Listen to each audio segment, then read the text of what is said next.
안녕하세요. 저는 연하 남편과 결혼했다가 대차게 바람맞은 40대 주부이자 이혼녀입니다. 나름 사람 보는 눈이 없다는 소리는 안 듣고 살아왔는데 어떡하다 이렇게 고약한 사람들과 엮이게 되었는지 모르겠네요. 결혼 전에는 미디어를 보며 모진 시집살이를 겪는 며느리 사연들을 봤을 때 솔직히 답답하고 이해하지 못했어요. 왜 바보처럼 당하고만 있을까? 왜 아무한테 말도 못하고 혼자서 참기만 하지?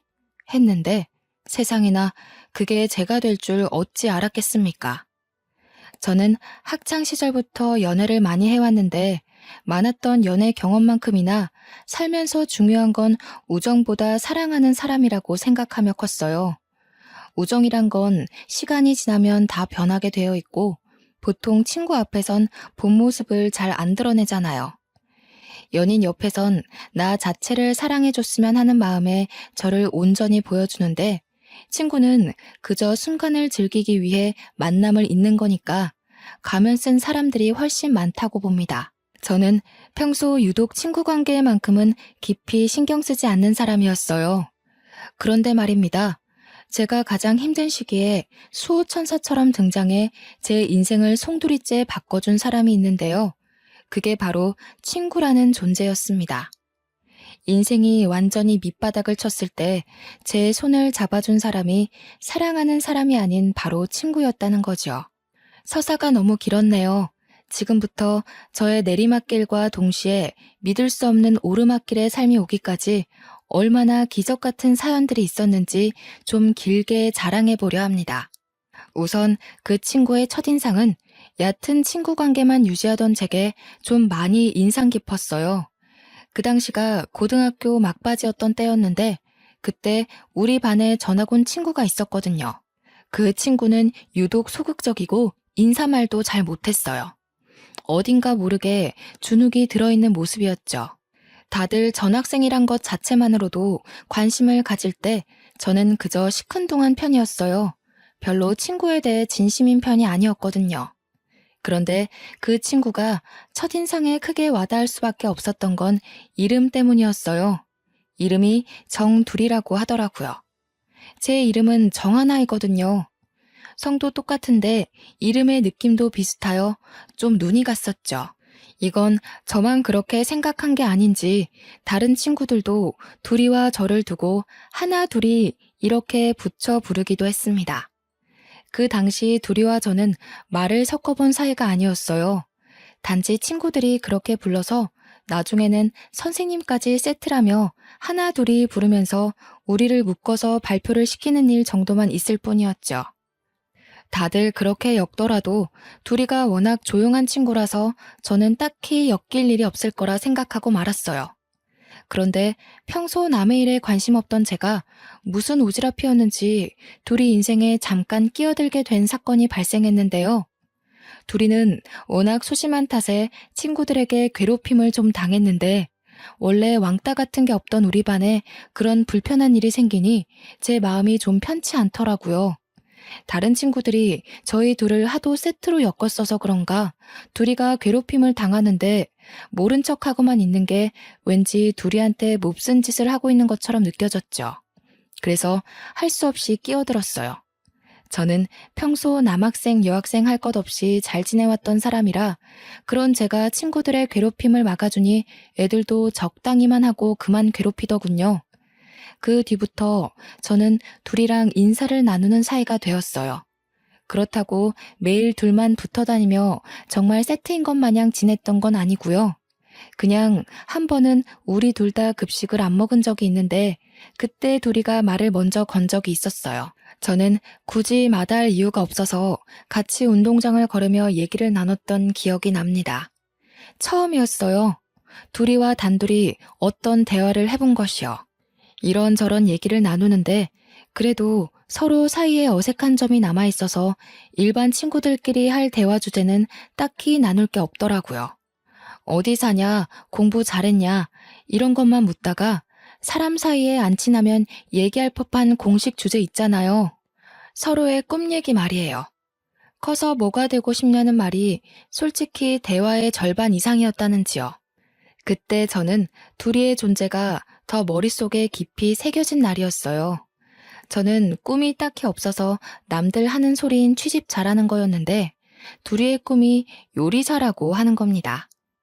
듣고 별 생각 없이 요리를 좋아하냐 물어봤어요.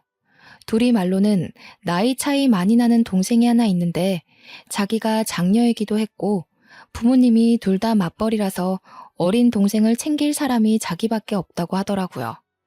부모님도 당연하게 둘이한테 동생을 맡긴대요. 동생이 학교에서 어디 다쳐오기라도 하면 그것마저 부모님이 둘이 탓으로 돌릴 정도로 둘이한테 동생을 전적으로 떠넘긴 지경이라더군요. 그렇다고 둘이는 부모님을 미워한 게 아니었어요. 오히려 동생이 좋아할 만한 요리들을 공부해서 음식을 만들어주는 게 즐거웠다고 했습니다. 특히나 동생이 자기 요리를 먹고 맛있다고 천진난만하게 웃을 때 그렇게 기분이 좋다고 하더라고요. 그러면서 하는 말이 세계적인 요리사까진 아니더라도 사람들이 자기 요리를 먹고 동생처럼 만족감에 즐거워한다면 그게 너무 좋을 것 같다고 했어요. 요리사가 되고 싶다는 것까진 별 생각 없이 들었는데 그 이유가 너무 진실되고 따뜻해서 저는 그때부터 둘이를 다시 보게 되었어요. 저절로 그런 둘이의 꿈을 응원해주고 싶은 마음이 들더라고요. 한편으론 한 번도 느껴본 적 없는 부러움이 있었어요. 딱히 꿈이 없는 것에 관해서 한 번도 창피하다고 생각한 적이 없는데 둘이 옆에서 처음으로 그런 기분이 들었습니다. 단지 대충 살다가 취직이나 해야지 싶던 제 삶이 통째로 보잘것없어 보였어요. 사실 둘이와의 추억은 이게 끝입니다. 그 뒤로도 근근히 연락을 하거나 대화하는 날이 있었지만 공부 때문에 거의 인사만 나누다가 졸업을 했죠. 제가 서울에 있는 대학교에 입학하면서 본가로부터 멀리 떨어지게 되니 둘이와 자연스레 연락도 끊어진 셈이었어요. 저는 무난하게 대학교를 졸업하고 굳이 대학 전공이 필요 없는 평범한 회사원으로 지냈어요. 그러면서 직장 동료의 추천으로 취미로 해볼까 싶어서 공방에 가서 실뜨개를 배우기 시작했었죠. 그때 그 공방에서 운명처럼 남편을 만나게 되었습니다. 그 공방이 뜨개질 공방이라서 남자 손님의 발길은 현저히 적은 곳인데 그렇다 보니 남편이 더 눈에 띄더군요. 남편은 제가 다녀가는 시간에 자주 왔던 손님이었는데요. 부딪히는 순간이 나날이 많아지니까 저희는 자연스레 인사를 나누게 되었어요. 나중엔 남편이 먼저 번호를 물어봐서 뜨개질 얘기로 연락을 하며 지내다가 사귀는 사이까지 되어버렸죠. 오랜만에 하는 연애라서 그런지 이 알콩달콩이 너무 즐겁더라고요. 한참 남편과 꽃같은 시간만 보내던 무렵이었어요. 한날 정말 뜻밖의 사람한테서 연락이 왔습니다. 다름 아닌 고등학생 때 제게 꿈을 다시 생각해보도록 깨닫게 해주었던 둘이었죠. 솔직히 반가웠어요. 다른 친구들보다 둘이는 저에게 참 착하고 순하며 배우고 싶은 포부를 지니고 살던 멋진 친구였거든요. 너무 오랜만에 연락했지. 좀 더 일찍 연락해서 얼굴 보고 인사도 나눴으면 좋았을 텐데. 하나야, 실은 다름이 아니라 오랜만에 전화해서 이런 말 하는 거 너무 미안한데 혹시 돈 좀 빌려줄 수 있어? 우리 부모님이 얼마 전에 이혼하셨거든. 어쩌다 보니 동생을 나 혼자 돌보고 있는 상황인데 갑자기 동생이 아파서 급하게 수술을 하게 됐어. 나도 이런저런 알바를 해서 돈을 모으고 있긴 한데 이 돈으로는 동생 수술비 하기엔 모자라서 진짜 이런 부탁해서 미안해. 너무 급해서 내가 친구가 없어서 생각나는 사람이 너밖에 없었어. 반가운 마음에 좋아서 받은 전화 너머로 둘이의 울음소리가 들리더군요. 순간 학창시절 동생 생각하며 당찬 꿈을 얘기하던 둘이의 모습이 떠올랐어요. 요리를 좋아했던 것도 동생 덕분이었고 동생을 참 많이 좋아했던 모습이 생생합니다. 저는 둘이가 고등학교 졸업하고 당연히 요리 전공 대학을 갔을 거라 생각했는데 부모님이 이혼하는 바람에 대학도 못 갔다고 하니 얼마나 속상했을까요? 무엇보다 꿈이 뚜렷한 친구였거든요. 그런데 제가 대학 생활을 즐길 당시에 둘이는 배달 일을 하면서 동생의 학비를 벌고 있었다더군요. 지금은 하나밖에 없는 가족한테 수술이 필요한 병이 생겼다 보니까 둘이도 상당히 조급했나 봅니다. 둘이도 아마 오랜만에 연락하는 친구한테 이런 부탁하기 어려웠을 거예요. 둘이는 초조한 마음에 횡설수설 얘기를 했다며 사과를 했지만 저는 충분히 둘이의 사정을 이해할 수 있었어요. 둘이는 그 당시 제가 생각했던 것보다 훨씬 더 많이 괴로운 상황이란 걸 알겠더라고요. 한때 잠시나마 동경했던 친구가 어렵다는 사정을 들었는데 당연히 도와주고 싶었어요. 또 제게 연락하기까지 얼마나 큰 용기가 필요했고 절박했는지 이해하기 때문에 망설이지 않고 바로 둘이에게 걱정 말고 괜찮으니까 계좌번호 보내달라고 했죠. 저는 취직하고 차곡차곡 모아둔 적금까지 깨서 둘이에게 300만 원을 보내줬어요. 둘이는 고맙다는 말을 연신 반복하며 또 울더라고요. 반드시 갚겠다고 하는데 저는 일부러 부담 느끼지 말라고 장난 섞인 말투로 나중에 엄청난 부자가 되면 그때 갚으라고 했어요. 사실 제게도 300만 원이 쉬운 돈은 아닙니다.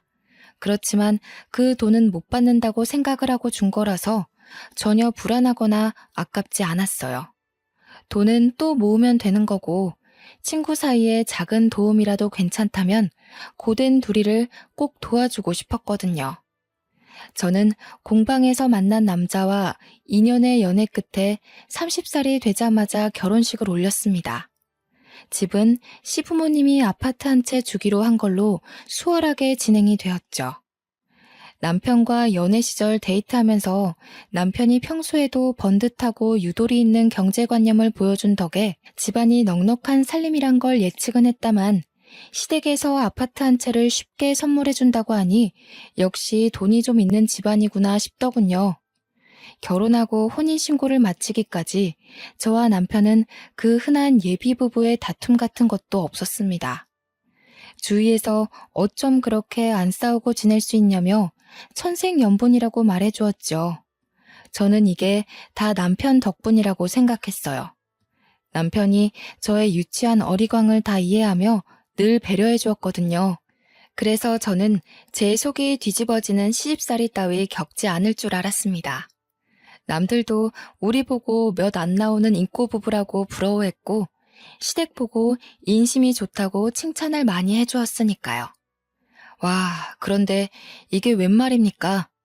남들이야 남편과 잠깐 인사해 본 게 다이고 시댁 얘기는 저를 통해 들은 게 전부이니 좋게 볼 수밖에 없었겠지만 그들과 이미 식구처럼 마주하던 제가 그 집 사람들의 본 모습을 몰라봤다는 게 지금 생각해도 제 스스로가 머저리 같고 분통이 터집니다. 사람들이 인심 좋다며 칭찬했던 시어머니는 알고 보니 제가 본 사람 중에 제일 꽉 막히고 깐깐한 사람이었고요. 제가 하는 말이라면 끔뻑 죽던 남편은 결혼하고 나니 엄마 말에 끔뻑 죽는 마마보이였더라고요. 결혼하고 한 달 정도 지나니 다들 본색들이 드러나기 시작하는데 며칠간은 어처구니가 없어서 말을 잃고 살 정도였어요. 남편은 다 큰 사람이 징그럽게 시어머니 옆에 달라붙어 엄마 엄마 하며 철딱서니 없이 이거 해달라 저거 해달라 아주 유난을 부리더군요. 어처구니 없는 일은 이게 다가 아니었죠. 심지어 시어머니가 저보고 결혼하자마자 여자가 무슨 돈을 버냐면서 여자가 남편보다 돈을 더 벌면 집안이 망한다고 직장을 그만두라고 하는 거 아니겠습니까? 결혼 전에는 별말 없더니 느닷없이 갑자기 이게 무슨 말인가 싶었어요. 시어머니는 당연히 나이가 있으니 그런 뒤처진 생각을 할 수 있다고 보는데 옆에서 남편이란 사람은 신이 나서 그 의견에 동조를 하고 있는 겁니다. 무슨 소리 하는 거야, 여보. 우리 아직 아이도 없고 충분히 맞벌이 가능한 사정인데 뭐하러 한 사람만 돈을 벌어. 벌 수 있는 상황일 때 부지런히 일해서 모아둬야지. 아니에요, 어머님. 요즘은 한 사람만 벌어서 돈 모으기 힘든 시대잖아요. 그만두는 건 안 될 것 같아요. 저 아직 30대 초반입니다. 이 젊은 나이에 경력 단절이 웬 말입니까? 절대 그만둘 수 없었죠. 또 곧 분가를 하게 될 텐데 그럼 시어머니와 자주 볼 사이도 아니고 그때 돼서 어차피 다시 일을 구해야 하는 거면 제가 왜 시어머니 의견대로 직장을 그만둬야 하나요? 저는 최대한 시어머니 기분 상하지 않게 하면서 제 입장을 잘못 이해하지 않도록 똑바로 말을 해드렸습니다. 그런데 이걸 엎친 데 덮친 격으로 표현해야 될까요? 일 그만둘 수 없다고 시어머니한테 떵떵거리며 의사를 전달했었는데 제가 하필 이 시기에 임신을 해버린 겁니다. 아직 분가를 하지도 않아 시댁에 몸을 담고 있는 하필 이때 말이죠. 제가 다니는 회사가 그리 좋은 곳이 아니긴 했다만 그래도 요즘 같은 세상에 육아휴직 복지는 있을 줄 알았는데 원체 근무지에 관심이 없기도 했고 그저 지원서 붙은 참에 회사를 다니게 된 거라 그런 복지가 없다는 것도 이제야 알았습니다. 회사에 임신 사실을 알렸더니 육아휴직 못 준다며 냉철하게 거절하더군요. 육아휴직으로 생긴 공백기간 동안 계약직 뽑아서 쓰다가 내보내고 다시 저를 받아준다면 그동안에 생긴 새 업무를 인계해주는 게 번거롭다는 이유로요. 그럴 바엔 아예 새로 사람 뽑아서 쓰는 게 회사 입장에선 덜 손해라는 겁니다. 쓸데없는 인력 낭비라나 뭐라나. 그래서 저는 어떤 다른 대처도 없이 그대로 잘리게 되었습니다. 참 서럽더군요. 그래도 5년이나 제가 몸바쳐 회사를 위해 일했는데 어떻게 한치의 의논도 없이 상부에서 그리 빠른 판단을 내비칠 수 있는 건지. 어이없었지만 구질구질하게 매달린다고 달라질 일이 아니라는 걸 알아서 더는 부탁하지 않았어요. 시댁에서는 제 꼴을 아주 꼬셔하더라고요. 젊은 애가 눈에 불을 켜고 시애미한테 일 그만 못 둔다고 딱 잘라 말하더니 벌 받은 거라면서. 시어머니가 혼잣말을 궁시렁궁시렁 하는데 기분이 너무 상하더라고요. 제 꼴이 우습게 된 건 맞기 때문에 차마 거기다 대고 할 말은 없었습니다. 어머님, 저희 이제 분가 준비할까 해요. 나중에 되면 배도 불러올 텐데 그럼 어머님께도 그렇고 집에 폐가 될 것 같아서요. 이것저것 도와드리지도 못하는데 괜히 어머님 신경 쓰이게 하고 싶지 않아요. 남편만 있다면 충분히 도움 받을 수 있으니까 분가하는 게 좋을 것 같아요.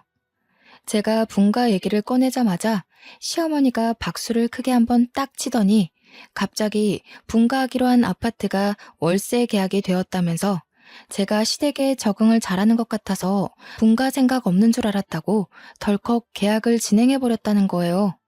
1년 계약이라 저더러 그냥 1년만 시댁에 들어와서 살라는 겁니다. 그리고는 한다는 말이 생각지도 못한 스트레스를 주더군요. 요즘 젊은 사람들은 뭘 제대로 못하더라. 나 때는 그렇게 시집 오면 시애미한테 아주 혼쭐이 났어. 지금이야 세탁기도 있고 식기세척기도 있고 밥도 배달해 먹고 하니까 살기 편해졌지. 저기 반상에 가서 며느리들인 집안 얘기 들어보면 아가씨들이 전부 골빈 것처럼 아무것도 못한다고 그러더라고. 그래서야 어디 제 남편 뒷바라지나 제대로 하고 살겠어? 젊은 여자들을 겨냥하는 것처럼 말을 하시는데 저는 바보가 아니거든요. 시어머니는 지금 저더러 똑똑히 새겨 들으라고 하는 말들이었어요. 그러면서 마지막에 아주 쐐기를 박더군요. 내가 다 가르쳐 줄 테니까 1년만 배운다고 생각해. 새아기 너 우리 아들이 좋아하는 반찬거리 만들 줄 모르잖냐. 매번 사 먹는 것도 다 돈인데 배우면 좋지 뭘. 다른 시댁에서는 살림 못하면 잔소리만 하지 나처럼 어디 가르쳐 주려고 하는 줄 알아? 결혼 전에는 자기는 고나리지라는 시애미들 보면 이해 안 간다고 했던 분 맞는지 모르겠더라고요. 사람이 어쩜 이렇게 돌변할 수가 있는 건지. 심지어 제 속을 더 뒤집어 놓은 건 못 모르고 지엄마 얘기를 거들고 있는 남편이었어요. 남편은 시어머니 말이 맞다면서 자기 회사 동료 얘기만 들어봐도 시어머니들이 며느리 살림 지적만 하지 손수 가르쳐 주겠다고 나서진 않는다고 하면서 저보고 복 받은 줄 알라고 하는데 와, 뒤통수를 때려주고 싶더군요. 이건 제가 고집해봤자 얘기만 길어질 뿐 어차피 분가하기로 한 아파트가 계약 들어가는 바람에 집도 없으니 시댁에 있을 수밖에 없는 입장 아닙니까? 그냥 제가 포기하는 편이 빠르다 생각했죠. 그래도 시어머니가 그 아파트 월세로 받는 금액은 원래 우리 남편 주기로 한 아파트이기 때문에 우리 남편 통장에다가 입금해 주겠다고 하더라고요. 일말의 양심은 있었나 봅니다. 그러니 집도 없는 제가 일단 한 발 물러나야지 어쩌겠습니까? 그래, 알겠다고 했고 그렇게 저의 본격적인 시월드가 시작되었습니다. 결혼 후 돌변하는 걸 보고 이미 시집살이를 예상은 했다만 시어머니는 제가 배가 불러오든 말든 집안일의 강도를 높여가기만 했어요. 저는 임산부의 몸으로 시어머니가 시키는 대로 집안일을 하고 장도 보러 나가고 오랜 시간 서서 식사까지 준비하며 지내게 되었습니다. 그런데요, 원래 1년이면 끝나기로 한 아파트 계약이 2년이 되고 3년이 되고 자꾸 늘어나는 겁니다. 살던 사람이 2달 전 연락 와서 재계약하겠다고 하는 바람에 1년 연장되고 또 다른 세입자가 빨리 구해지는 바람에 이번에도 1년을 더 기다려야 하고 이런 식으로 자꾸 늘어나는 게 아니겠어요? 그 사이에 저는 출산까지 하게 되었습니다. 그래도 분가는 여전히 진행이 안 되었죠. 해도 해도 너무하다 싶더라고요. 그 아파트 애초부터 저희 혼수로 준 선물이라면 세입자를 받으면 안 되는 거 아닌가요? 물론 그때는 말하지 못했던 게 한이지만 1년 정도면 100번 용서해서 그냥 내가 참고 말지 하고 넘길 수 있었어요. 그런데 3년이 넘어가고 있는 건 좀 아니잖아요. 그 아파트 들어가는 게 이렇게 힘들 거면 그냥 다른 집값 싼 곳이라도 먼저 구해서 분가했을 거라고요. 여보, 우리 아파트 작은 평수라도 알아보고 그만 분가하자. 애도 커갈 건데 계속 여기서 살 수는 없잖아. 우리도 우리 살림 꾸려나가야지. 애가 이제 막 걷기 시작해서 여러모로 신경 써야 될 게 많은데 어머님 부름에 계속 자리를 비우게 되는 것도 버겁고 어머님이 애 봐주는 게 영 서툴러서 얼마 전엔 애 목욕시키시다가 목욕물에 빠뜨리셨다니까. 내가 얼마나 놀랐는지. 너 말 희한하게 한다. 우리 엄마가 설마 손녀 잘못되라고 그랬겠어? 엄마도 나이가 있으니까 실수할 수 있는 거잖아. 그리고 네가 애한테 신경 못 쓰는 걸 왜 우리 엄마 탓을 해? 무슨 누가 들으면 우리 엄마가 너 엄청 구워 삶는 줄 알고 오해하겠어. 제가 정말 얼마나 오죽했으면 시어머니 얘기까지 하면서 남편에게 도와달라 청을 했을까요? 그런데 이 마마보이 남편은 제 말의 요점을 꿰뚫지 못하고 그저 지 엄마 탓을 하고 있는 그 태도만 콕 집어서 지적하더라고요. 저는 애가 한참 울시기라 잠도 못 자서 가만히 서 있는 것만으로도 머리가 아픈데 남편에게 너무 서운해서 결국 양보 못하고 몇 마디 더 얹었더니 밖으로 소리가 새어나갔나 봅니다. 시어머니께서 노크도 없이 저희 방 문을 열고 들어오더군요. 다 늦은 밤에 무슨 소란들이니? 그리고 세아가, 너는 아직도 분가 소리야? 네가 아무것도 할 줄 모르는데 분가에서 둘이 뭐 해먹고 살려고 자꾸 집을 나간다는 거니? 이 집이 이렇게 넓어서 니들 둘 방을 내줘도 한참 남는 평수잖아. 특히 애가 다니기에 위험한 것도 없고 좋지 않아? 앞으로 애는 더 빨리 클 텐데 넓은 집에 있는 게 여러모로 편하지. 그리고 그 아파트 계약 끝나면 어차피 분가하게 될 건데 뜬금없이 다른 집을 알아보는 건 무슨 모자란 생각이니? 어머님, 정말 이런 말씀 안 드리려고 했는데요. 그 아파트 저희 줄 생각은 있는 거예요? 계속 세입자를 받아주신다는 거는 애초에 저희 줄 생각이 없으셔서 계속 계약받았던 거 아닌가요? 저는 이제요, 그 아파트가 정말 있기는 한 건지도 모르겠어요. 도대체 어디에 있는 어떤 아파트예요? 집세가 아쉬워서 이러시는 거면 차라리 저희가 그 집 계약하고 월세 내면서 살게요. 얘기하다 보니 그동안 빡쳤던 서러움이 물밀듯 쏟아지더라고요. 말하고도 후회는 안 했어요. 이참에 그 아파트 얼굴이나 보자는 심산도 있었거든요. 도대체 얼마나 잘난 아파트길래 결혼 전에 그리 자랑을 했고 저를 이만큼이나 참게 만들었는지 확인이라도 하고 싶었어요. 그런데 남편도 어이없는 게 옆에서 시어머니를 또 거들면서 월세가 뭔 말이냐고 돈 아깝다는 겁니다. 시어머니 말대로 여기서 지내면 집세도 안 내고 따로 사는 것보다 돈도 수월하게 모을 수 있는데 아이가 커가면 그렇잖아도 돈이 많이 들지 않냐면서 그런 거 생각하면 한 푼이라도 아끼는 게 좋지 않냐고 하네요. 정말 아이를 생각하는 거라면 시어머니 손에서 굴려지는 아이 엄마인 저를 거들고 구경만 하면 안 될 일이지요. 다 필요 없고 저는 당장 그 아파트 이름이랑 동호수 전부 알려달라고 했어요. 그러니 남편과 시어머니가 망설이면서 눈치를 보더라고요. 너는 어쩜 이렇게 생각이 짧니? 내가 정말 사람을 한참 잘못 봤지. 참한 며느리 들어온다고 아파트 한 채 선물을 그냥 떡하니 해줬더니 그게 의심스러워서 아파트 보여달라고 시애미를 겁박해? 아유, 내 팔자야. 어디 가서 쪽팔려서 말도 못하겠네. 며느리한테 잡혀 사느라 기 한 번 못 펴고 산다고. 그러거나 말거나 저는 계속 요구했습니다. 그랬더니 결국 시어머니가 휴대폰을 가지고 오면서 제게 그 아파트 정보를 내놓더군요. 눈으로 보니까 속 시원하냐고 시어머니가 떵떵거리는데 저는 그저 아파트 정보만 기억하기 바빴어요. 그리고는 시어머니와 남편 둘이 방을 나서버리더군요. 둘이서 뭐라고 수군대는 것 같았는데 관심 없었어요. 아파트 확인하겠다는 제 입장은 허튼 소리가 아니었기에 저는 사진으로만 만족하지 않고 다음날 인터넷 등기소 사이트에서 바로 등기부 등본을 떼어봤죠. 아, 그런데 이게 웬 날벼락입니까? 그 아파트는 애초부터 주인이 생판 다른 사람이더라고요. 분명 시어머니가 시아버지 이름으로 산 집이라고 했었거든요. 헌데 제가 본 이름은 아버님 것도 아니고 어머님 것도 아니었어요.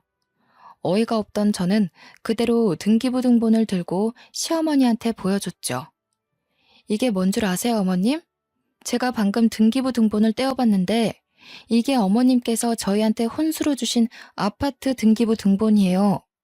이 호수 주인 이름이 아버님도 아니고 어머님도 아니던데 도대체 어떻게 된 일이에요? 아, 아니 이게 다 뭐야? 지금 기어코 이걸 확인하려고 등기소까지 찾아갔다는 거야? 너 원래 이렇게 독한 애였니? 이렇게까지 해야겠어? 시어머니는 무척 당황했는지 자신이 뭐라고 하는지도 모르고 얼렁뚱땅 제 인품을 탓하기 시작하더라고요.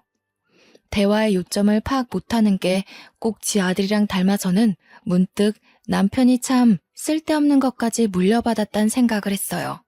그렇게 시어머니랑 말씨름을 하면서 속속들이 알게 된 정보인데 알고 봤더니 아파트 한 채 있다고 한 거부터 다 거짓말이었더군요. 당연히 남편 통장에 월세 넣어준다고 한 것도 다 거짓말이었고 저는 애초에 남편과 결혼할 때 분가하는 조건으로 결혼했거든요.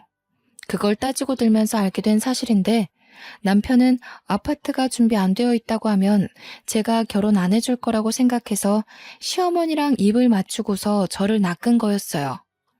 2살이 된 딸이 있는 데다가 결혼 생활을 3년이나 보낸 상태였기에 저는 더 큰 배신감이 들었어요. 빼도 박도 못하고 시댁에서 살게 될 신세였던 건데 저는 바보같이 속았는지도 모르고 분가 생각만 하면서 이제까지 버텼네요. 그 뒤부터 모든 게 다 스트레스더라고요.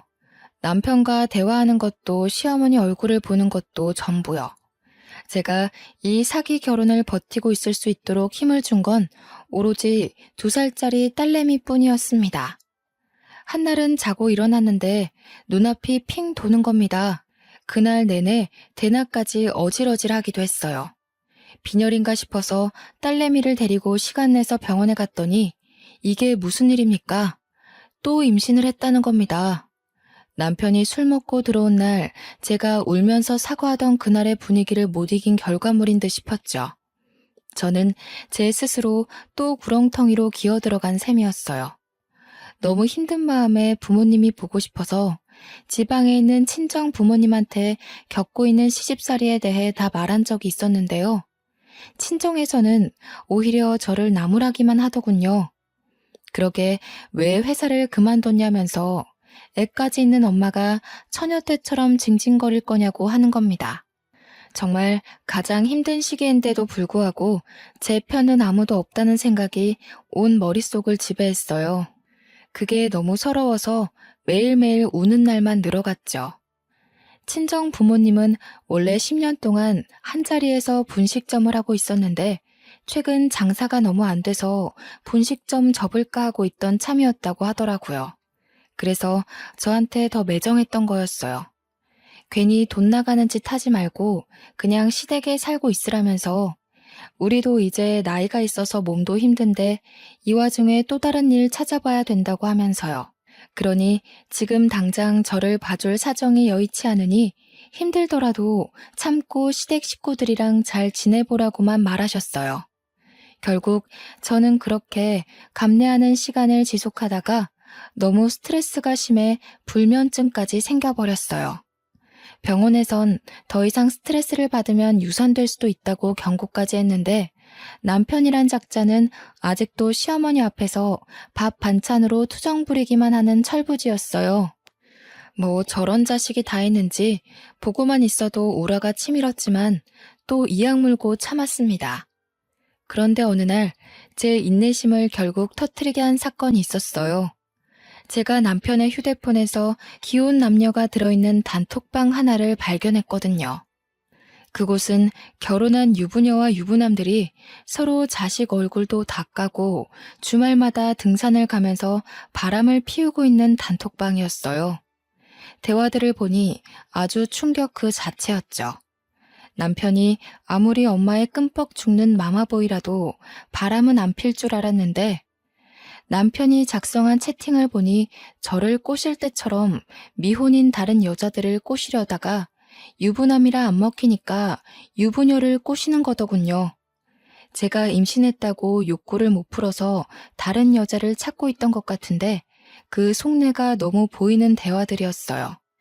여기저기 유부녀들한테 추파를 던지고 있는데 제가 몰랐던 게 황당할 만큼 바람기가 너무 심한 남자인 겁니다. 하지만 남편한테 따지지는 않고 있었어요. 어린 딸을 생각하면 우리 부부 사이를 더 이상 망칠 순 없었거든요. 그렇게 혼자서 어마어마한 스트레스를 받으며 살다가 한날은 시어머니가 걸레 쥐어주면서 거실 바닥이 좀 더럽다며 닦으라는 겁니다. 시어머니가 준 걸레로 바닥을 닦기 시작했는데 속이 너무 울렁거리더라고요. 예산일이 아님을 직감한 순간 저는 그대로 바닥에 구토를 하고 말았어요. 아유, 장판 얼마 전에 새로 한 건데 꼴값이야 정말. 애 처음 갖는 것도 아니면서 무슨 집안일 조금 한다고 힘든 척 유세를 떨고 있어. 얼른 닦아. 집안에 냄새 배겠다. 저는 당시 시어머니의 기분 나쁜 잔소리에 대항할 정신도 없을 만큼 몸이 이상했어요. 갑자기 빠르게 정신이 혼미해지면서 그대로 거실 바닥에 쓰러졌던 기억이 납니다. 눈 떠보니 집이 아닌 병원이었고 제 눈앞에는 울고 있는 엄마만 있고 시어머니랑 남편은 코빼기도 안 보이더군요. 겨우 정신을 차리고 엄마한테 어떻게 왔냐고 하니까 엄마가 울면서 저보고 유산됐다고 말해주는 겁니다. 그걸 듣는데 정말 세상이 무너져 내리는 줄 알았습니다. 왜 나는 이렇게까지밖에 살지 못하고 내 아기도 지키지 못했을까? 나는 왜 이 모양 이 꼴인 걸까? 자책만 엄청 하면서 병원에서 한참을 울었어요. 부모님이 앞에 있으니 저 또한 며느리가 아닌 한참 모자란 딸내미로 돌아가게 되더군요. 그래서인지 엉엉 울면서 힘들었던 지난날을 모조리 고백했습니다. 남편이 바람핀 것까지 다 밝혔죠.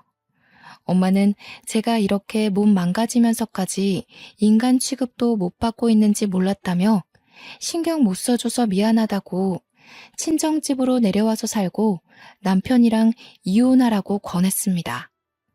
시댁으로 돌아와서 시어머니랑 남편한테 친정 내려가서 지내겠다고 말했더니 시어머니 하는 말이 아주 가관이었어요. 심지어 친정 부모님이 함께 있는데도 생각 없이 입을 함부로 놀리더군요. 뭐라고? 그럼 앞으로 식사 준비는 누가 하니? 다시 나더러 하라고? 난 삭신이 쑤셔서 절대 못한다. 허리 나가서 디스크 수술도 했는데 바닥 청소 같은 건 누가 다 하라고 갑자기 친정을 간다는 거야? 이보세요, 사돈어른. 제 딸이 무슨 사돈 댁 가정부인 줄 아십니까? 여태 제 딸을 그렇게 함부로 대하셨어요? 댁 아드님이 밖에서 바람 피고 온갖 유부녀들 꼬드기고 다니는 건 알고서 그렇게 떵떵거리시는 겁니까? 얼마나 지 아랫돌이 간수가 안 됐으면 여기저기 싸르지 못해 안달이랍니까? 자기 아들이 밖에서 무슨 개망나니 짓을 하고 다니는 줄도 모르면서 뻔뻔하게 낯짝 들고 있다니 창피한 줄 아세요, 사돈. 엄마는 남편이 퇴근하고 오기까지 기다렸다가 귀싸대기를 날리고 내려가고 싶은 지경이라고 했으나 한시도 이 더러운 집구석에 내 귀한 딸 두고 싶지 않다며 그대로 저를 데리고 나왔어요. 저는 그 어린 딸도 시댁에 내버려 두고 짐도 챙기지 않고서 친정엄마 손잡고 혼자 부산으로 내려왔죠. 고향에 내려가 제가 다녔던 학교를 지나면서 자연스레 학창 시절이 떠올랐고 그러다 보니 2년 전에 연락 온 둘이가 생각나더라고요. 지금은 어떻게 사나 동생 수술은 잘 됐나 궁금하더군요. 그래서 오랜만에 둘이 연락처를 찾아 전화를 해봤어요. 고마워, 하나야. 동생 수술은 너무 잘 됐어. 그때 네 도움이 아니었으면 내 동생 어떻게 됐을지 몰라. 내가 먼저 연락하려고 했는데 요즘 하는 일이 바빠서 결국 네가 먼저 하게 만들어버렸네. 너무 고맙고 미안해. 그래도 나 네가 빌려준 돈 덕분에 고비를 잘 넘겨서 지금은 잘 살고 있어. 너는 어때? 다행히도 둘이는 더 이상 괴롭지 않은 듯했고 계속 제 덕분에 기세가 졌다고 말하면서 고맙다는 인사를 했어요. 그러면서 잘 지내냐고 묻는 말에 저는 숨김없이 모든 걸 말해주었죠. 남편과 이혼 준비를 할 거고 당분간 별거하려고 지금 부산에 내려와 있다고 했더니 둘이가 마침 자기도 부산이라며 시간 되면 만나자고 하는 겁니다. 저희는 그날 바로 시간을 잡아 만나게 되었는데 연락을 오래 안 한 것 치곤 쉬운 만남이었죠. 그렇게 만난 둘이의 모습은 고등학생 때에 비해 훨씬 말끔해지고 비싼 명품백도 들고 있는 게 아니겠습니까? 딱 봐도 잘 살고 있는 모습을 보니 제가 다 기뻐서 어떤 일 하냐고 하는 일이 되게 성공했냐고 이것저것 물어보고 있더군요. 네가 빌려준 돈 300만 원으로 동생 수술 무사히 시키고 남는 돈으로 토스트 장사를 했거든. 노상에서. 옛날에 내가 말해준 적 있잖아. 동생한테 계란 토스트 만들어주기도 했다고. 그걸 대학교 앞에서 팔았는데 생각보다 장사가 너무 잘 되는 거야. 덕분에 그렇게 번 돈으로 동생 재활까지 잘 마치고 본격적으로 가게를 차려서 시작해봤는데 고맙게도 장사가 더 잘 되더라고. 하다 보니 프랜차이즈도 차리게 됐어. 지금 한 5개 정도 운영 중이야. 정말? 웬일이야. 너무 잘 됐다. 너 어릴 때 요리사 하고 싶다더니 정말 하고 싶은 요리하면서 대성공했네? 진짜 너무 축하해. 옛날에도 느낀 거지만 넌 반드시 잘 될 것 같았어. 저는 어릴 적 둘이가 가진 그 포부가 이루어진 걸 보면서 진심으로 축하를 해줬더니 둘이는 오히려 제가 아니었으면 자신의 꿈을 이룰 수 없었다고 하는 겁니다. 저보고 동생을 살려준 은인이고 자신의 꿈을 이룰 수 있게 해준 스승이라면서 제가 받은 은혜를 갚아주고 싶다고 하더군요. 친구끼리 뭘 갚냐고 그때 갚으라고 했던 건 장난이었다고 괜찮다 했더니 둘이가 이날만을 기다렸다고 하더라고요. 그러면서 하는 말이 자기가 사업하는 토스트 가게 하나를 공짜로 줄 테니 친정 부모님이 하고 있는 망한 분식집을 빨리 정리하라고 하대요. 그리고 그 토스트 체인점에서 번 수익은 본점에 내는 수수료 없이 전부 다 가지라고 하는 겁니다. 그것만으로 충분히 보답을 받았다고 생각했는데 둘이는 저만을 위해 한 가지를 더 제안하더군요. 제가 손재주가 좋은 걸 알고 뜨개질 공방까지 하나를 마련해 주겠다고 하는데 저는 너무 놀라서 그렇게까지 할 필요 없다고 거절했어요. 하지만 둘이는 그 당시 정말로 죽을 만큼 많이 힘들었던가 봅니다. 저의 작은 성의가 지금까지도 자신을 힘나게 한다고 하더라고요. 그러다 이번엔 제 사정을 듣고서 서울에 있는 마마보이 남편에게 이혼 소송하라고 제안까지 했습니다. 하지만 돈이 없던 저는 그걸 준비할 만한 여건이 안 된다고 고개를 내저었어요. 내가 도와주고 싶어. 하나야, 변호사 선임에 드는 비용까지 대줄 테니까 소송은 꼭 해. 너 그 결혼 생활하면서 많이 힘들었잖아. 당연히 네 인생 망가진 것에 대한 보상 받아야 되고 시댁에서도 그만한 벌을 받는 게 맞아. 둘이가 조리 있게 이것저것 많이 알려주었는데 덕분에 저는 여의치 않던 마음에 용기가 생기더라고요. 저는 그 이후 시댁이 아파트 있다며 속인 것부터 남편이 휴대폰으로 유부녀들이랑 바람피고 다닌 흔적들 다 모아서 이혼 소송을 때렸습니다. 1년간 시달린 끝에 양육권도 제가 가져오게 되었고 딸아이를 데리고 부산으로 내려와서 공방에서 딸을 키우며 뜨개질 일을 시작했어요. 처음엔 수세미랑 아기모자 같은 간단한 것들만 만들어 팔다가 조금 더 공부를 하여 파우치나 젊은 사람들이 좋아할 만한 생활용품들을 만들어 팔았더니 생각 외로 꽤 반응이 좋은 겁니다. 하다 보니 욕심도 나고 배우는 것도 재밌고 해서 아예 가죽 공예까지 공부를 한 다음 직접 지갑이랑 가방, 휴대폰 케이스도 만들어 보았어요. 한 땀 한 땀 예쁘게 만들어서 가격도 올려받아 온라인 사이트에 팔아봤더니 이게 웬일입니까? 대박이 난 겁니다. 한 달 수익이 제가 다닌 보잘것없던 회사 급여보다 훨씬 월등했어요. 다행히 우리 딸에게 어렵지 않게 모든 걸 지원해 줄 수 있는 여건이 되었고 그것만으로도 저는 발 뻗고 편히 잘 수 있게 되었죠. 단순히 취미로만 썩혔던 제 손재주를 둘이가 알아준 덕분에 저는 더 큰 곳에서 솜씨를 발휘하게 된 셈인데요. 친구를 잘 뒀다는 말을 이럴 때 해보나 봅니다. 우리 부모님도 둘이 덕분에 차린 토스트 가게로 장사를 막 시작했는데 수익이 너무 좋다더군요. 일주일에 두세 번씩은 둘이가 우리 딸 먹으라고 공방으로 본인이 순수 만든 수제 간식을 가지고 옵니다. 딸이 둘이를 얼마나 좋아하는지 이모 왔다면서 조망만한 입술로 이모 부르며 달라붙는데 아마 둘이가 우리 딸을 엄청 예뻐하고 아껴줘서 딸이 더 따르는 거겠죠. 이 계기를 통해 둘이와 저는 학창시절 때와는 비교할 수 없을 정도로 돈독해졌어요. 동네도 같아서 단짝 친구를 넘어선 자매처럼 지내고 있답니다. 둘이가 꿈을 포기하지 않고 도전을 했고 그 은혜를 갚기 위해 저를 기다리고 찾아준 것이 이렇게나 소중한 인연을 만들어 주었네요. 늘 감사하면서 살고 있는 부분이에요. 서로가 가장 필요한 순간에 나타나서 도움을 주게 된 것도 아마 하늘이 맺어준 귀한 인연이 아닌가 싶습니다. 이번 일을 통해 느끼게 된 게 있는데요. 도움이 필요한 사람에게 내가 해줄 수 있는 물질적 크기가 얼만큼이냐라는 건 중요한 게 아닌 것 같아요. 내가 너무도 힘든 상황에 처했을 때 작은 마음이라도 그 고마운 손길을 내밀어 준다면 그것이야말로 받는 사람 입장에서는 세상에서 가장 커다란 도움이 아닐까 싶어요. 저는 부산에서 이대로 평화롭게 지낼 생각이에요. 앞으로 이 행복이 쭉 오래되었으면 좋겠네요. 다들 저처럼 주변의 소중한 인연들로 인해 행운 같은 나날들을 보내시길 바랍니다. 느린 손가락으로 눈 아프게 글을 써내려가다 보니 벌써 늦은 밤이 되었군요. 그럼 편안한 밤 되세요.